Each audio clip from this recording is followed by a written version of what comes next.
하나님 아버지 감사합니다. 하나님께서 우리에게 한 주간의 삶을 허락하여 주시고 월요일 아침 이른 새벽 우리를 단잠에서 깨워주시며 주님 앞에 예비함으로 하루를 시작할 수 있도록 은혜 주심을 주님 감사합니다. 한 주간도 주님 앞에 맡깁니다. 주님께서 우리를 인도하여 주시고 주님께서 우리의 삶을 책임져 주시사 하나님의 귀하신 은혜의 손길로 온전히 살아가게 하여 주시고 믿음 안에 살아가는 하나님의 자녀들 되게 하여 주시오며 주의 말씀으로 온전히 세워져 갈 수 있도록 주여 인도하여 주시옵소서. 오늘도 주의 말씀을 함께 나눌 때 이 시간 주님께서 인도하여 주시고 말씀을 통해 다시 한번 우리 가운데에 깨달음의 은혜가 충만히 임할 수 있도록 주여 붙들어 주시옵소서. 모든 것 주님 앞에 맡기며 예수님의 이름으로 간절히 기도드리옵나이다. 아멘. 자, 우리 이 시간 함께 말씀 보겠습니다. 로마서 4장 우리 1절부터 17절까지의 말씀입니다. 로마서 4장 우리 1절부터 17절까지의 말씀을 같이 함께 우리 보도록 하겠습니다. 다 같이 봅니다. 그런즉 육신으로 우리 조상인 아브라함이 무엇을 얻었다 하리요? 만일 아브라함이 행위로서 의롭다 하심을 받았으면 자랑할 것이 있으려니와 하나님 앞에서는 없느니라. 성경이 무엇을 말하느냐? 아브라함이 하나님을 믿음에 그것이 그에게 의로 여겨진 바 되었느니라.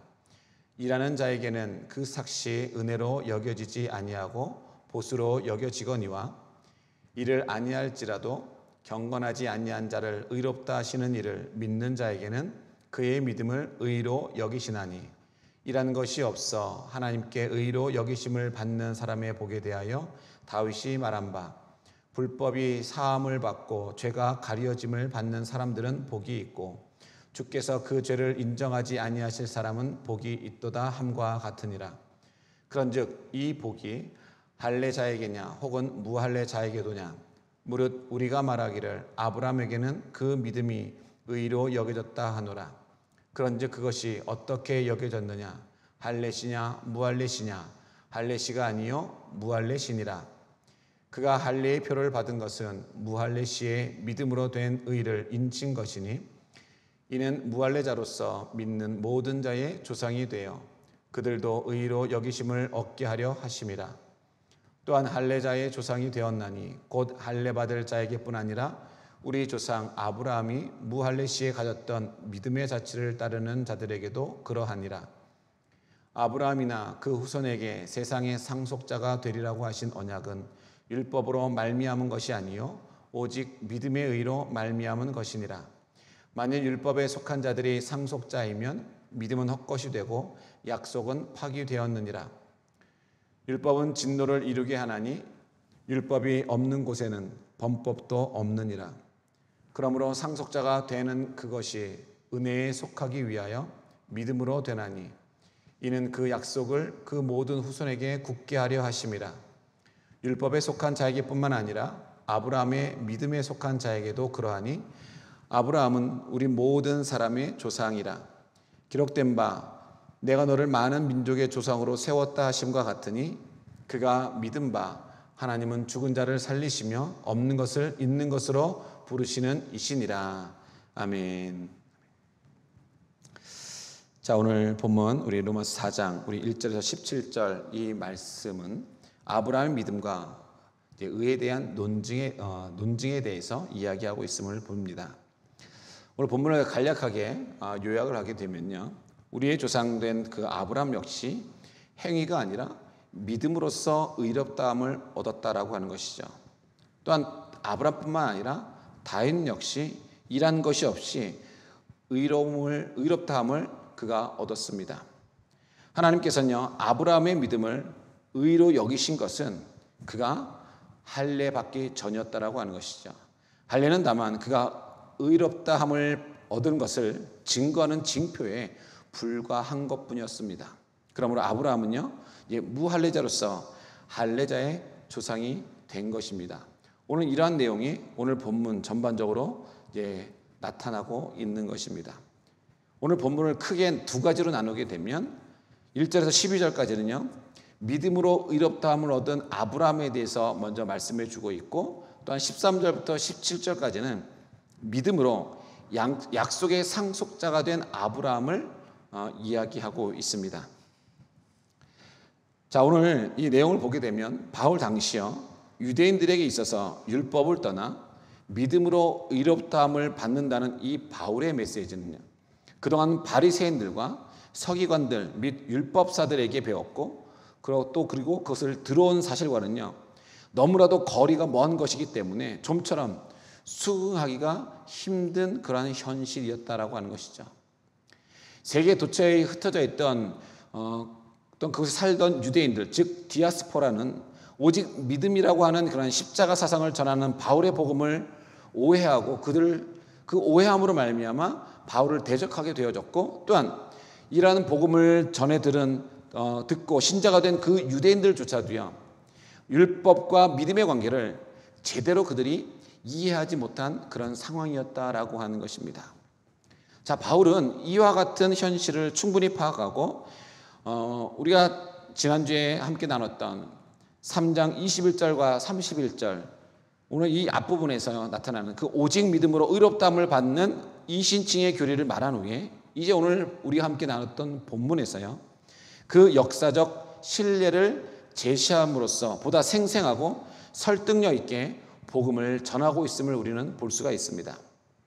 즉 이스라엘 구약 역사에 있어서요 대표적인 두 인물의 경우를 지금 예증 삼고 있는데, 그 두 사람은 바로 아브라함과 다윗입니다. 후일 마태도요 예수 그리스도의 2대 조상으로 아브라함과 다윗을 예수님 계보의 타이틀로 삼고 있음을 마태복음 1장 1절을 통해서 우리는 볼 수가 있습니다.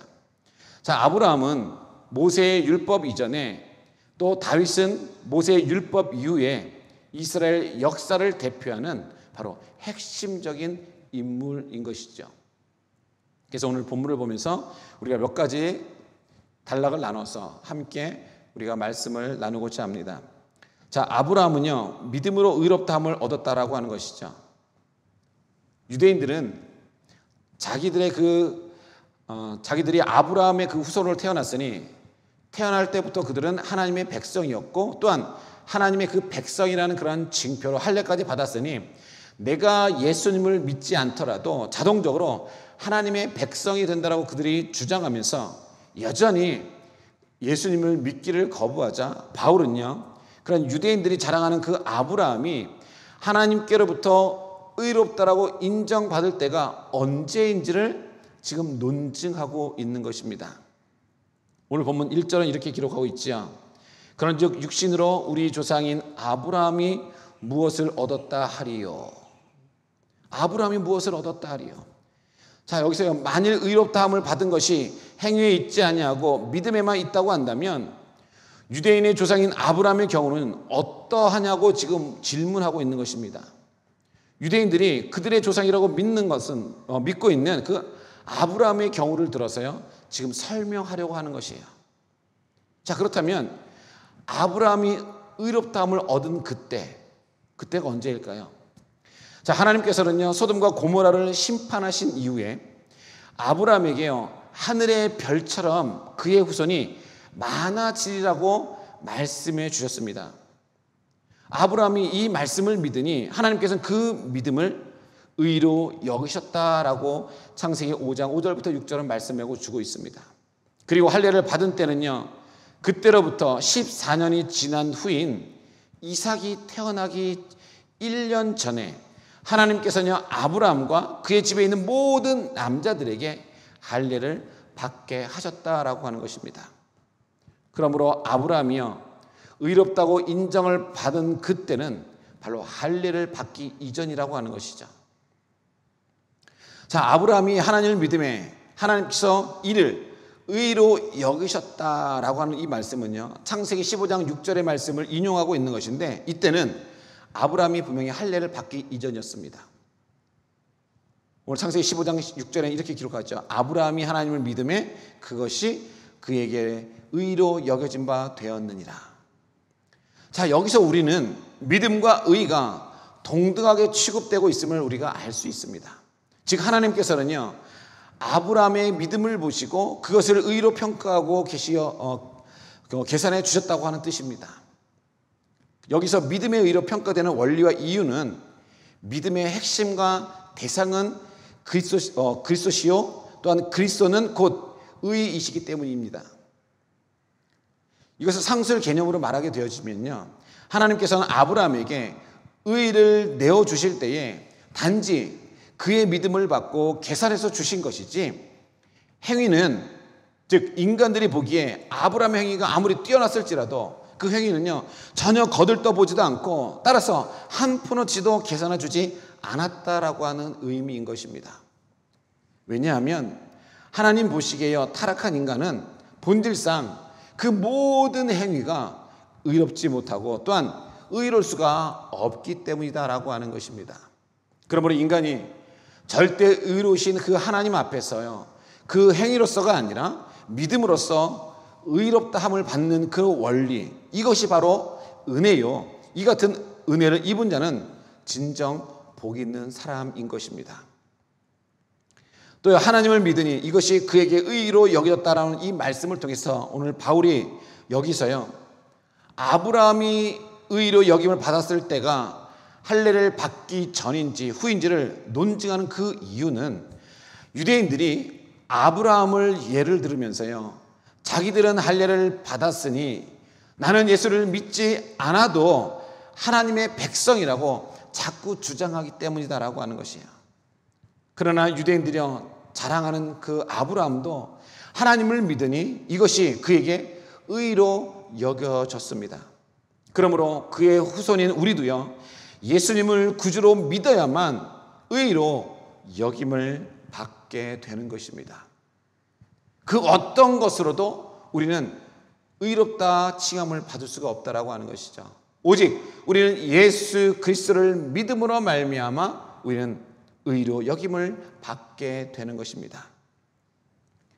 오늘 우리도요, 믿음으로 말미암아 아브라함의 후손이 되어졌습니다. 오늘 성경에서요, 아브라함의 후손이란 말은요, 하나님의 백성이라는 그런 말과 같은 뜻을 가졌습니다. 구약에서는 유대인들만이 아브라함의 후손이었어요. 이것은 오직 유대인들만 하나님의 백성이라고 하는 뜻이죠. 그러나 예수님께서 오신 이후로부터는요, 유대인이나 이방인이나 다 따질 것이 없이 예수 그리스도를 구주로 믿는 그러한 사람들은 누구나 다 아브라함의 후손인 것입니다. 주를 믿는 사람들은요, 누구나 다 하나님의 백성이라고 하는 것이에요. 저 유대인들만 하나님의 백성이 되는 것이 아니라 내가 예수님을 믿을 그때에 나는 하나님의 백성이 되는 것이에요. 내가 아무리 유대인이고 내가 아무리 선택받은 선민이고 할지라도 내가 예수님을 믿지 아니하면 결단코 하나님의 백성이 될 수 없다라고 하는 것이죠. 내가 어느 민족에 태어나든, 내가 백인이든 흑인이든 황인이든 남자건 여자건 노인이든 아이이든 내가 예수 그리스도를 믿으면 우리는 하나님의 백성이 되는 것입니다. 또 성경에 보면요, 율법이 없는 곳에도 범법도 없느니라 말씀하고 있습니다. 율법이 없는 곳에는 범법도 없다라고 하는 이 말은요, 얼핏 듣기에 보면 율법이 없으면 죄로 여겨지지도 않는다는 말처럼 들릴 수 있습니다. 그런데 율법 때문에 죄가 폭로되었다, 율법이 없었다면 죄가 폭로되는 일도 없었을 것이다 라고 하는 것이죠. 율법을 통해서 우리가 어떤 점에서 죄를 지었는지의 여부를 알게 되었다라고 하는 뜻입니다. 율법이 없었다면요, 우리가 죄를 범했는지 여부도 알지 못한다라고 하는 것입니다. 구약시대에도요, 구약시대에는 율법도 복음의 말씀이었어요. 아직 예수께서 오시지 않았던 그 구약의 시대에는 이 땅에는 오직 율법의 그 말씀만 있었으므로 구약시대에는 그 율법도 사람을 구원하는 복음의 말씀이었다라고 하는 것이죠.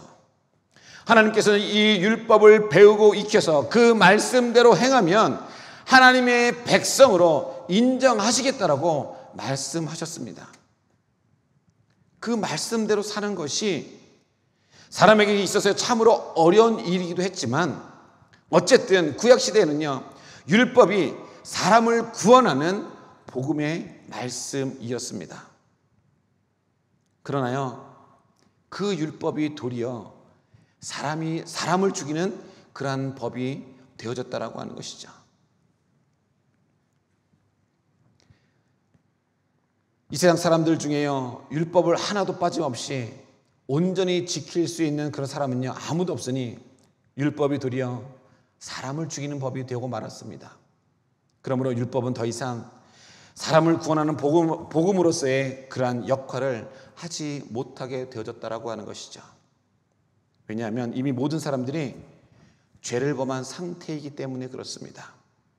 이런 상황에서 율법은 이미 죄를 지은 사람들이 어떤 벌을 받게 될 것인지 심판을 예고하는 그러한 기능밖에 하지 못하고 있다라고 하는 것이죠. 그래서요 예수님께서 이 땅에 오신 거예요. 율법이 하지 못하는 그 구원의 세기를 여시기 위해서 예수님께서 이 땅에 오셔서 우리의 죄를 짊어지시고 십자가에 달려 돌아가신 것입니다. 그리고 바로 이런 이유 때문에 오직 예수님을 믿는 길 그 이외에는요 다른 어떤 것으로도 구원받을 길이 없다고 말씀하고 있는 것입니다. 주님은 우리가 이미 범한 모든 죄를 용서하는 그러한 길을 여시기 위해서 친히 고난의 길을 걸으셨습니다. 그러므로 사랑하는 성도 여러분, 이러한 주님의 은혜에 날마다 여러분 감사하시기 바랍니다. 하나님의 그 사랑, 주님의 그 사랑에 여러분 감사하시기 바랍니다. 그것도 성경을 보니까요 죄가 가려짐을 받은 자는요 복이 있다라고 말씀해 주고 있습니다. 오늘 본문을 보면 7절에 8절을 보면 다윗의 죄의 고백을 의로 여기신 하나님에 대해서 말씀해 주고 있습니다. 아브라함의 경우에 이어서 바울은요 다윗의 경우를 또한 예를 들어서 지금 말씀해 주고 있죠. 자, 히브리인들의 그 법 개념상 모든 증거는 2인 이상의 증인이 있었을 때에 비로소 참된 것으로서 인정받았기 때문이었어요. 다윗은요 그야말로 이스라엘 역사의 꽃을 피운 성군이요 메시아의 직계 조상으로서 그 행위를 말할 것 같으면 아브라함 못지않게 자랑하고 내세울 것이 많은 인물입니다. 하지만 다윗이 그의 생애를 성공적으로 이끌 수 있었던 유일한 비결은요 그의 행위가 아니요 오직 믿음이었다라고 하는 것입니다. 행위가 있지 아니하고 오직 믿음이었다라고 하는 것이죠. 그의 고백록이요 간증록이라 할 수 있는 다윗의 많은 시편들은요 이러한 사실을 생생하게 보여주고 있습니다. 다윗이 밧세바와 간음하고 그녀의 남편 우리아까지 죽인 일로 나단 선지자에게 질책을 받고 난 그 이후에 하나님께 자복한 이 회개의 고백이요 시편 51편에 기록되어져 있습니다. 그리고 그 후에 하나님께 용서받은 기쁨을 시편 32편을 통해서 또한 노래하고 있음을 우리는 볼 수 있습니다. 이 과정에서 다윗이 한 것이라고는요 자신이 하나님 앞에 범죄하였노라고 고백한 것밖에 없다라고 하는 것이죠. 즉 다윗은 심각한 죄악의 구렁텅이에 빠져서 허우적거리다가 하나님의 그러한 사죄의 은총을 확인하고 감격에 넘쳐서 본 시를 읊었던 것입니다. 그런데 하나님께서요 그의 이 고백을 받으시고 그의 죄를 용서해 주셨다라고 하는 것이에요.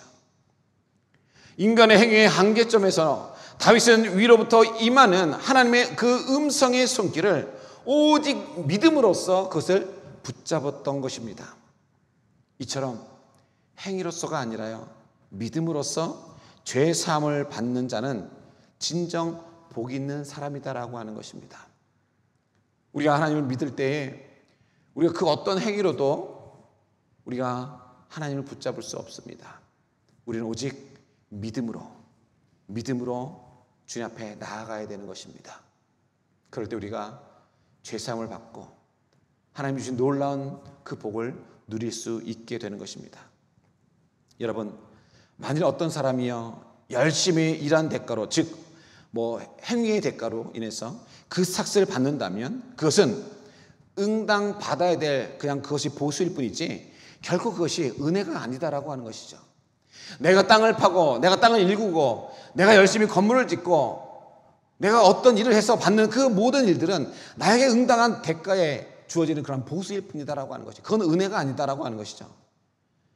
자, 이 같은 그런 관계 속에서요, 은혜가 끼어들 자리가 그 가운데는 전혀 없다라고 하는 것이죠. 내가 이런 것 가운데에 받는 것, 이 속에는요, 은혜가 끼어들 자리가 없다라고 하는 것이에요. 근데 반면에 어떤 사람이요, 일할 힘이 없어서 일을 하지 아니했을지라도요, 삭을 받았다고 한다면, 보수를 받았다고 한다면 바로 이것이 은혜다라고 하는 것입니다. 바울은 이처럼요, 의의 원리는 일의 원리가 아닌, 즉 행위의 원리가 아닌 바로 은혜의 원리임을 지금 역설하고 있는 것이에요. 아울러서 하나님의 은혜는요, 오직 믿음으로만 받을 수 있음을 강조하고 있다라고 하는 것입니다. 이 간단한 사실을 오직 믿음으로 믿고 믿음의 광주리로 하나님께서 거저 선물로 주시는 그 의의 은혜를 받는 자는요, 진정 복 있는 사람이다라고 하는 것이에요. 그러므로 우리는 오직 믿음으로 우리가 이 땅을 살아가야 하는 것입니다. 그리고요, 죄가 가려짐을 받은 자는 복이 있다라고 이야기하고 있습니다. 다윗은 죄를 범한 후 하나님과의 그 관계가 끊어졌을 때에 마음의 허망함과 우울감과 절망감을 그는 기억을 합니다. 만약 그때 상황이 계속되었다면 아마 그는 견디지 못했을 것이에요. 그래서 다윗은요, 자신의 속에 정한 마음을 창조하시고 정직한 영을 새롭게 하시며 구원의 즐거움을 다시금 회복시켜달라고 그는 간구하고 있습니다. 시편 51편을 통해서 그는 간구하고 있어요. 그가 그 죄책감에 눌려있을 때는요, 마치 뼈가 쇠어지는 것과 같은 고통에 종일 신음하였다라고 하는 것입니다. 그러자 주께서요, 그의 고백을 들으시고 죄를 사하여 주셨습니다. 시편 32편 5절은 이렇게 기록하고 있지요. 내가 이르길 내 허물을 여호와께 자복하리라 하고 주께 내 죄를 아뢰고 내 죄악을 숨기지 아니하였더니 곧 주께서 내 죄악을 사하셨나이다. 셀라. 뭐라고 말씀하고 있습니까?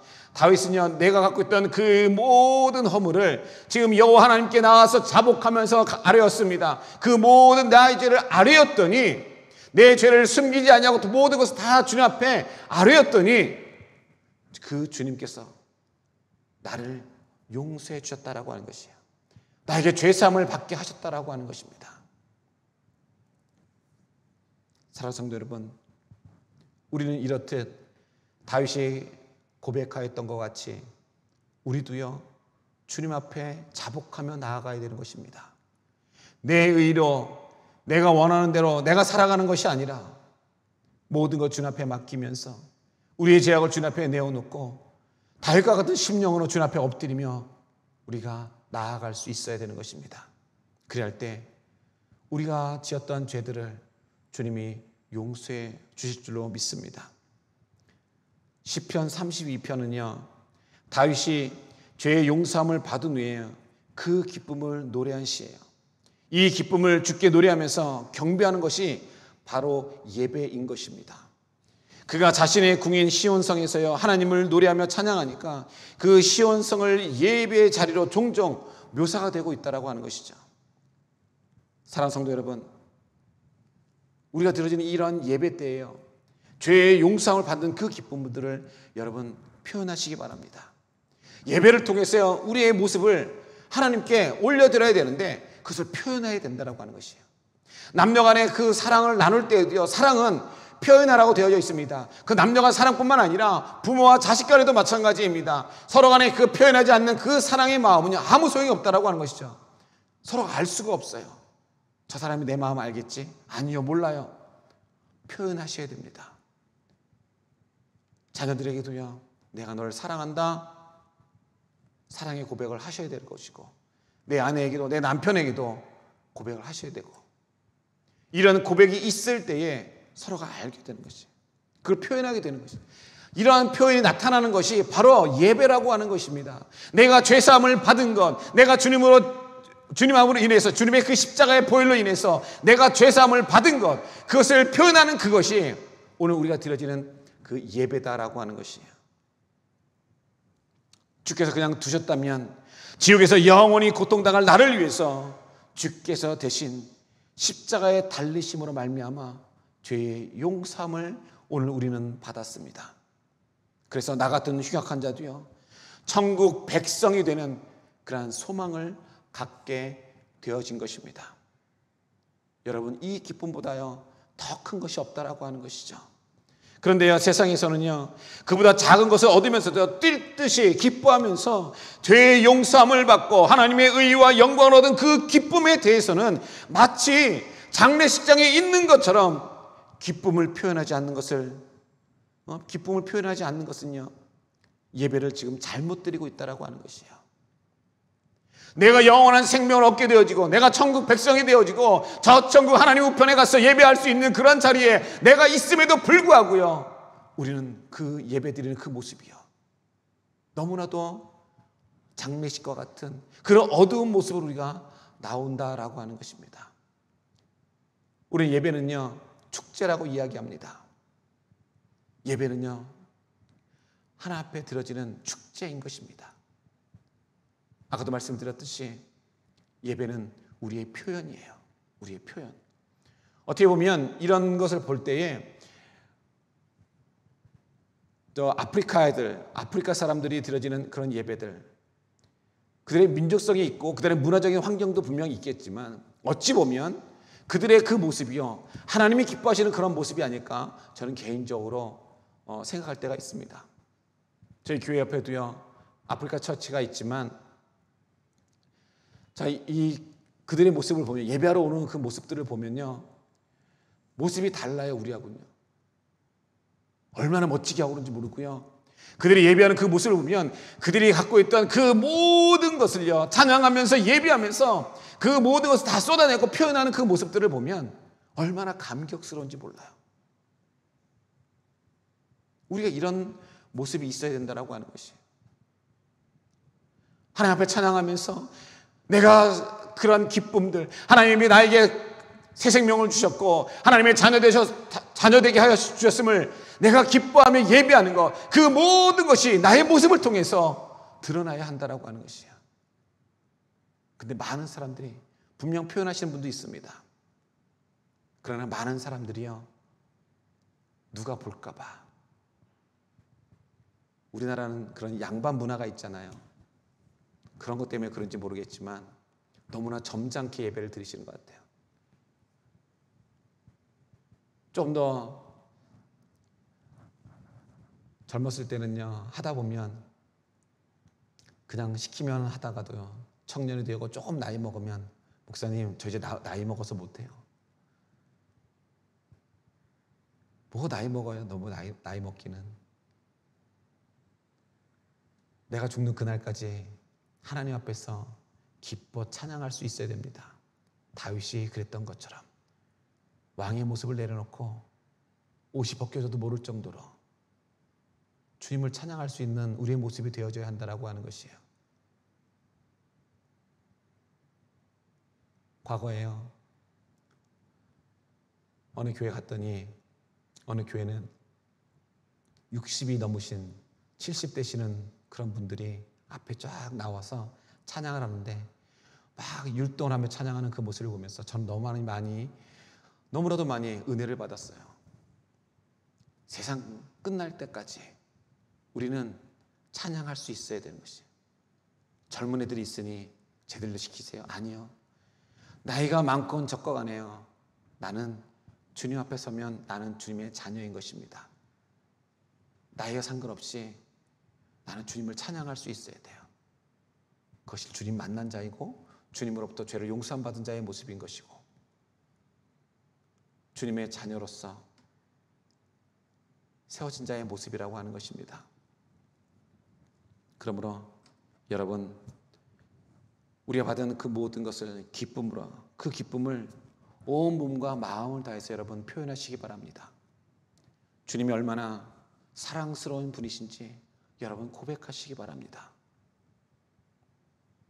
우리는 너무나도 하나님 앞에 너무나 큰 은혜를 받은 자들입니다. 우리가 이 땅을 살아가면서 그 은혜를 가지고 살아가길 간절히 소원합니다. 사랑하는 성도 여러분, 한번 여러분 돌아보십시오. 오늘 이 땅을 살아가는 나의 모습은 어떻습니까? 혹시 아브라함도 다윗도 자랑할 것 없었던 행위, 즉 구제나 헌금, 도덕적 윤리, 자선 등 이런 것들을 우리가 자랑하지는 않았습니까? 선한 열매는 단지 은혜 받은 자의 열매일 뿐 결코 은혜의 이유나 원인은 될 수 없습니다. 의로움과 죄사함의 은혜는요, 오직 믿음으로만 받게 된다라고 하는 것입니다.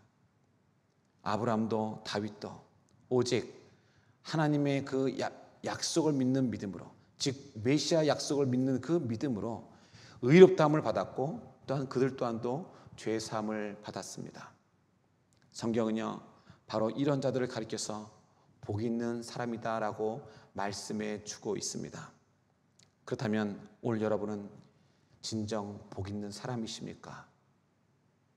오늘 본문의 말씀을 가지고 여러분 한번 생각해 보시면서 우리가 이 땅을 살아갈 때에 오직 믿음으로 우리가 살아가길 원하고, 하나님이 기뻐 받으신 예배, 하나님 앞에 올려드리는 그 예배를 우리가 날마다 드리며 살아가는 오늘 저와 여러분이 되길 간절히 소원합니다.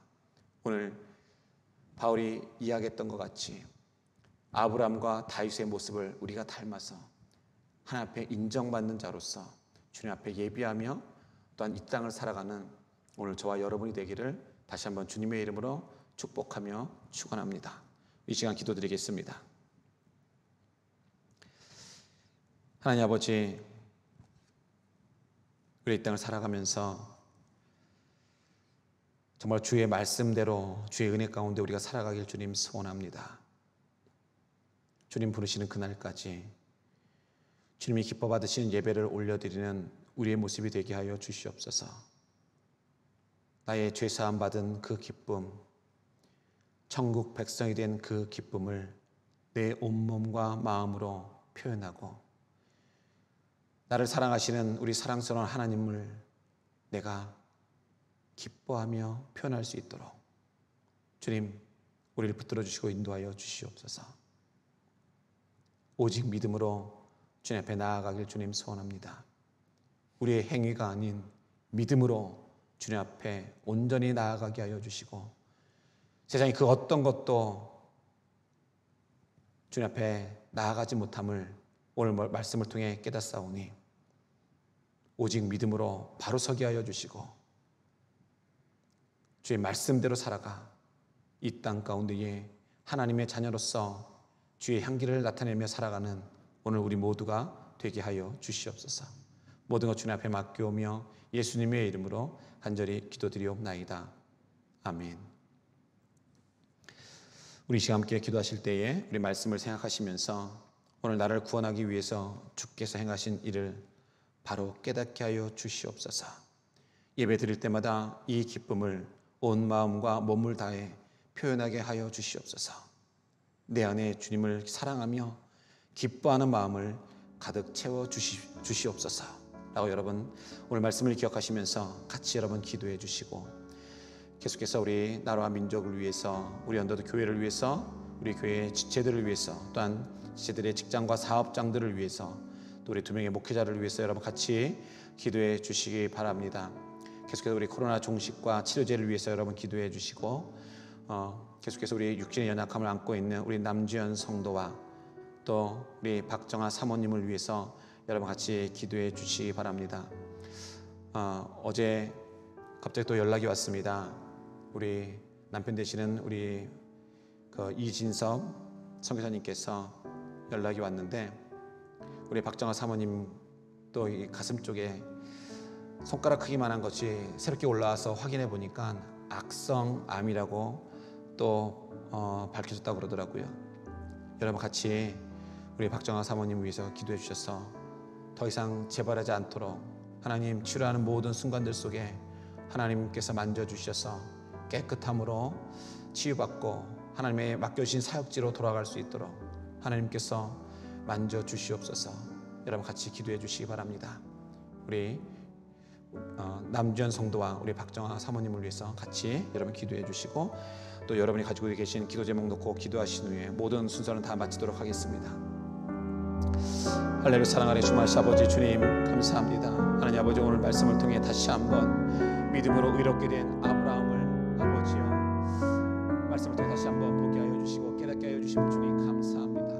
오늘 아브라함과 다윗과 같이 하나님 아버지여 우리 또한도 믿음으로, 오직 믿음으로 올바로 세워지게 하여 주시고 의롭다함을 얻는 하나님의 자녀 되게 하여 주시옵소서.